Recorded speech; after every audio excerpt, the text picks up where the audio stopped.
Bienvenue dans Spirit and Life. Je suis le pasteur Serge Ndala. Encore aujourd'hui, j'aimerais m'entretenir avec vous. Comme vous le savez, cette émission est faite dans le but de venir amener à votre vie une autre dimension spirituelle. Car la Bible dit, en réalité, dans l'homme, c'est l'esprit. Ce qui me concerne, c'est ce qui est dans votre esprit. C'est pourquoi, dans mes réflexions, dans mes moments profonds de prière, je pense à vous et je cite vos noms et je demande à Dieu de me donner les paroles qu'il faut, l'onction qu'il faut pour vous accompagner dans votre destinée. N'oubliez pas de nous appeler chaque fois que vous en avez le besoin pour que nous prions ensemble afin que ces paroles demeurent dans votre vie. Si vous avez besoin de nous contacter pour que ces paroles que vous entendez pendant ces quelques minutes, puissiez les recevoir chez vous, dans votre église, dans votre ministère. Vous êtes pasteur, vous êtes responsable d'une organisation et vous avez besoin d'un grand coaching spirituel. Vous avez besoin d'une direction de la part du Seigneur. N'oubliez pas de contacter nos bureaux et nous serons en mesure de travailler ensemble. Aujourd'hui, j'aimerais encore partager avec vous un moment extraordinaire. Des paroles qui sont dans mon esprit, que le Seigneur a déposées dans mon cœur, dans ma pensée, dans mon âme, pour vous le transmettre.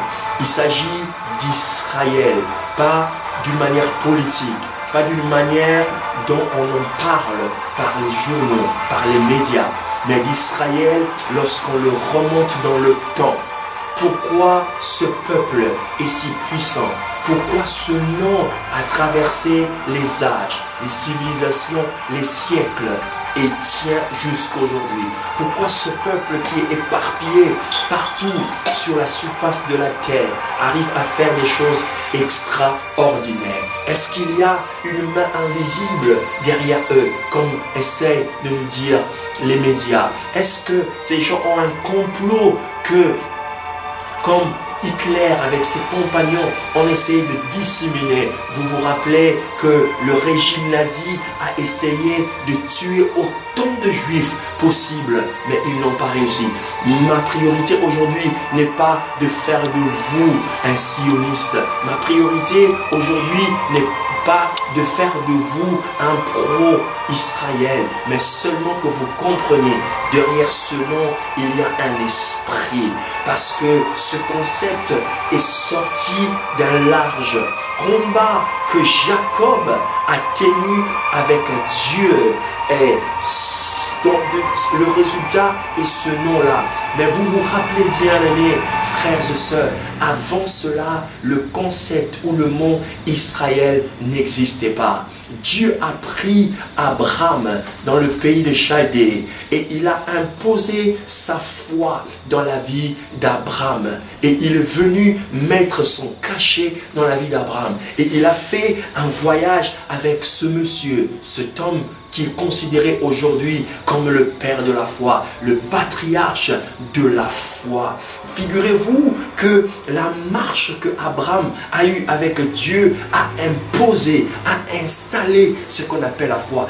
D'ailleurs, jusqu'aujourd'hui, les hommes de foi, ce sont ceux-là qui font des choses extraordinaires. Si vous voulez accomplir des choses extraordinaires, il vous faut marcher avec Dieu par la foi. Et lorsque Abraham a posé comme fondement avec Dieu le concept de la foi, il restait maintenant d'amener le concept d'Israël. Vous ne pouvez pas marcher dans la victoire. Vous ne pouvez pas connaître des grandes victoires si vous n'avez pas la foi d'Abraham, la foi du patriarche. Donc, le fondement de toute la victoire d'Israël, de toute la renommée d'Israël se base d'abord dans l'esprit de la foi. L'esprit de la foi qui consiste à aller conquérir des nouveaux cieux, de nouveaux terrains, des nouveaux horizons. Et cet homme a marché avec Dieu par la foi.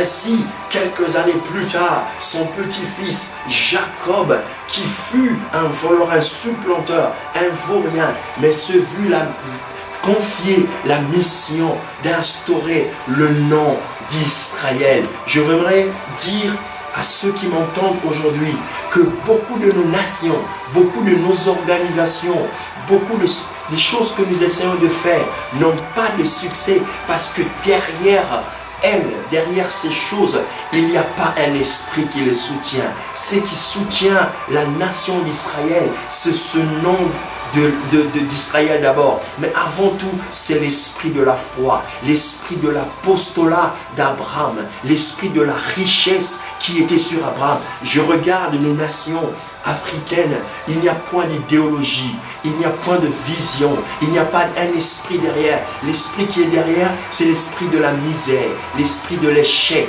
l'esprit de la pauvreté. Et elle fait suivre son bonhomme de chemin. Et tous les habitants de certaines contrées de la terre sont victimes de ces choses. Peu importe ce qu'on puisse dire sur les pères fondateurs des États-Unis, mais lorsque ces gens s'est réunis, tout ce qui est Washington, tout ce qui est ces pères fondateurs, lorsqu'ils sont réunis pour fonder les États-Unis, c'était dans le but de créer une nation libre, une nation prospère, une nation où les gens verraient la grandeur, verraient la puissance. Et aujourd'hui, des années plus tard, les États-Unis sont devenus la nation la plus puissante sur la surface de la terre. Parce que derrière la construction de cette nation, il y avait un esprit. Oh, je te pousse aujourd'hui à avoir l'esprit d'Abraham et l'esprit d'Israël. L'esprit d'Israël qui consiste à lutter avec Dieu. Et si tu as lutté avec Dieu et que tu as remporté la victoire, quel est ce problème qui viendra devant toi, qui luttera avec toi, que tu ne remporteras pas? Tu remporteras la victoire sur la maladie, tu remporteras la victoire sur les obstacles, tu remporteras la victoire sur toutes les formes de difficultés. Je crois qu'il faut développer cet esprit d'Israël, cet esprit de la foi, cet esprit de conquête, cet esprit de l'apostolat pour gagner toutes les batailles de votre vie.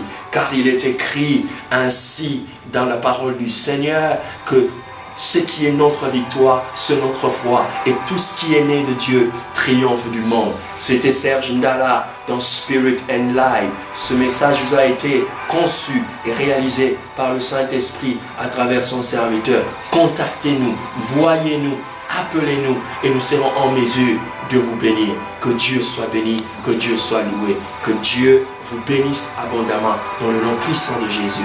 Amen.